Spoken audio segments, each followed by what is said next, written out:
Aujourd'hui, on parle de 3 astuces pour maximiser sa concentration. On commence par une évidence, mais c'est tellement une évidence que tout le monde l'oublie, c'est le sommeil. Aujourd'hui, les Français dorment 1h30 de moins qu'il y a 50 ans.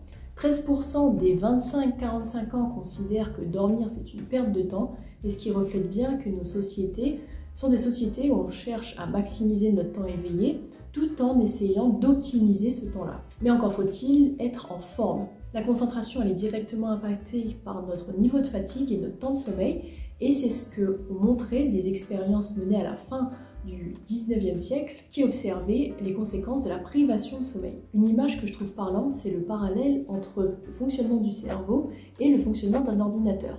Alors certes, la comparaison n'est pas parfaite, mais ce qu'on peut remarquer, c'est quand on laisse un ordinateur allumé sans jamais l'éteindre, au bout d'un certain temps, l'ordinateur commence à bugger. Quand on laisse longtemps allumer un ordinateur, sa mémoire vive se remplit sans jamais se vider. Parce que c'est en l'éteignant qu'on arrive à vider la mémoire vive. Si cette mémoire vive est remplie, effectuer la moindre petite tâche devient difficile pour l'ordinateur. Et c'est un peu pareil pour le cerveau. C'est lorsqu'on dort que le cerveau réussit à traiter les informations, à les analyser, à faire du lien entre les différentes choses qu'on a vues dans la journée. Et un manque de sommeil entraîne une inefficacité de ce traitement de l'information. Si on ne dort pas assez, la concentration devient difficile, voire très difficile. Il faut donc réussir à soigner au maximum son sommeil pour être concentré comme il se doit. On peut maintenant passer à une astuce concrète et simple à mettre en place. Il s'agit de rationaliser ses journées. On a tendance à vouloir faire un maximum de choses dans sa journée et donc à allouer un temps qui n'est pas adapté à chaque tâche qu'on doit effectuer. Quand j'étais aux études, par exemple, je voulais réviser un maximum de matières chaque jour, ce qui fait que je ne pouvais pas consacrer un temps important pour chaque matière, il fallait traiter rapidement chaque révision. J'ai pris cette habitude-là et puis quand je suis rentrée en entreprise, j'ai réappliqué de nouveau ce que j'avais eu l'habitude de faire. C'est-à-dire que j'avais différents projets à traiter et je voulais travailler sur chaque projet tous les jours. Donc je consacrais 1h30, 2 heures par projet, puis je passais à un autre projet. Sauf que cette manière de faire, elle n'est pas du tout adaptée. Travailler sur un projet, c'est plus complexe et ça demande plus de temps que de réviser un cours.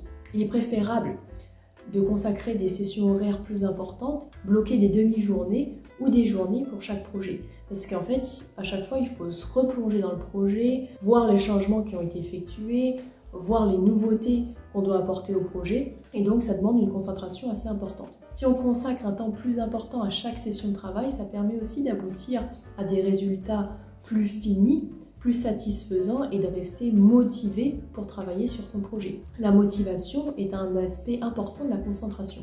Donc maintenant qu'on a parlé du temps qui est nécessaire pour chaque session de travail, on peut parler de comment organiser une session de travail. Parce que ce qu'il y a d'hyper efficace pour rester concentré, c'est de savoir exactement quelles tâches doivent être effectuées au cours d'un créneau horaire. Pour ça, moi ce que j'aime bien faire, c'est les listes des tâches à effectuer, les to-do list, qui nous permettent d'avoir une vue globale des avancements à faire pendant la session de travail. Une petite astuce aussi, elle est supplémentaire que je donne, avant chaque session de travail, de s'imaginer le résultat fini de sa session de travail.